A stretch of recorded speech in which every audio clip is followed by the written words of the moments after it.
இந்த பகுதியில் நம்ம நிறைய பரிகார முறைகள், பரிகார தலங்கள், ஆன்மீக கேள்வி பதில்கள், ஆன்மீக சந்தேகங்கள், என்ன பிரச்சனைக்கு என்ன மாதிரி வழிபாடு பண்ணணும்னு தொடர்ந்து பார்த்துக்கிட்டு இருக்கோம்.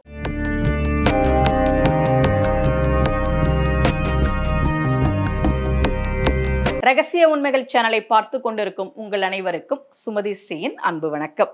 ஜாதகம் பார்க்கும்போது நிறைய பேர் எங்களுக்கு கடன் ஆயிடுச்சு, இதுலேருந்து மீண்டு வர்றதுக்கு ஏதாவது வழி சொல்லுங்க அப்படின்னு சொல்லுவாங்க. நான் உங்களுக்கு நிறைய பதிவுகளில் சொல்லியிருக்கேன், கடன் திடீர்னு ஒரு நாளில் தீரணும், ஏதோ ஒரு அதிசயம் நடந்த மாதிரி அந்த நொடியே கடன் தீரணும் அப்படின்னு நாம் நினச்சா அது நடக்குமா அப்படின்றத நாம் கொஞ்சம் யோசிச்சு பார்க்கணும். ஆனால் நாம் நல்லவர்களாக இருந்து சில வேண்டுதல்களை செய்யும்போது கடவுளுடைய அருளால் நிச்சயமாக அந்த கடன் தீர்வதற்கான வழிகள் தெரிய ஆரம்பிக்கும். இந்தந்த வேலை இருக்கு, நீங்க போய் பண்ணுங்க அப்படின்னா நாம் உழைக்க தயாராக இருந்தால் வருமானம் அதிகமாகும், அதன் மூலமாக கடனை அடைக்கலாம்.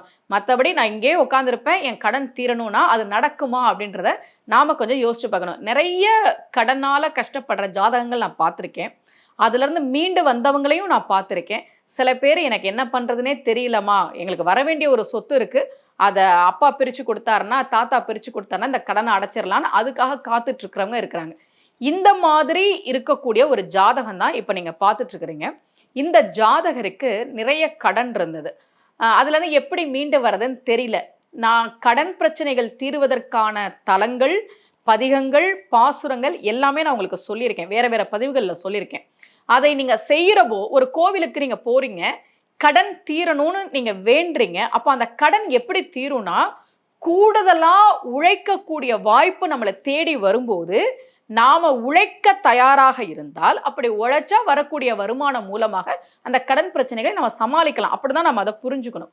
இந்த ஜாதகம் பாருங்க, ரொம்ப கடன் பிரச்சனைன்னு சொன்னாங்க. அவங்களுக்கு நான் சொன்னது ருண விமோச்சன பிரதோஷம் போங்க அப்படின்னு சொன்னேன்.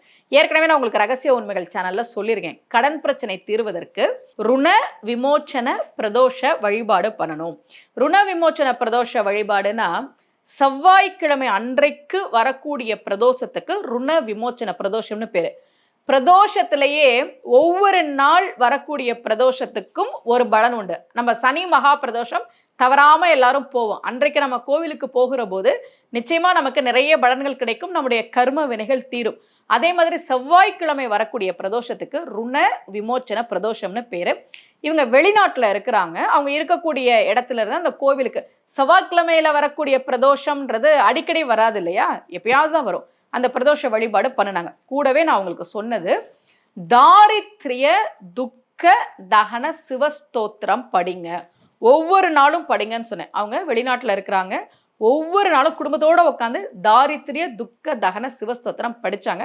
அப்புறம் சொன்னாங்க, அம்மா எனக்கு ஒரு ஆர்டர் வந்தது, நான் இதை எடுத்து பண்ணுறேன், இப்போ என்னால் கடன்ல இருந்து மீண்டிட முடியும்னு எனக்கு நம்பிக்கை வந்திருக்கு அப்படின்னு சொன்னாங்க. யாருக்காவது கடன் பிரச்சனைகள் அதிகமாக இருந்தால் நான் திரும்ப திரும்ப சொல்கிறேன், கண்ணை மூடி இப்படி கண்ணை திறக்கிறதுக்குள்ள ஏதோ ஒரு மாயாஜாலம் நடந்த மாதிரி கடன் தீந்துரும்னு நாம் நம்பக்கூடாது.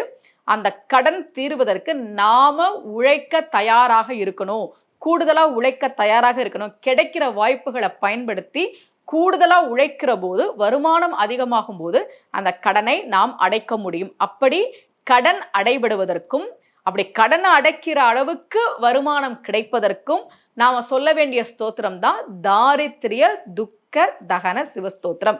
இதை சொல்லி வழிபாடு செய்கிற போது நிச்சயமாக கடன் பிரச்சனைகள் தீரும் என்பது நம்பிக்கை. இதே போல மீண்டும் ஒரு பரிகார முறையோடு உங்கள் அனைவரையும் சந்திக்கிறேன். அனைவருக்கும் அன்புடன் சுமதி ஸ்ரீ.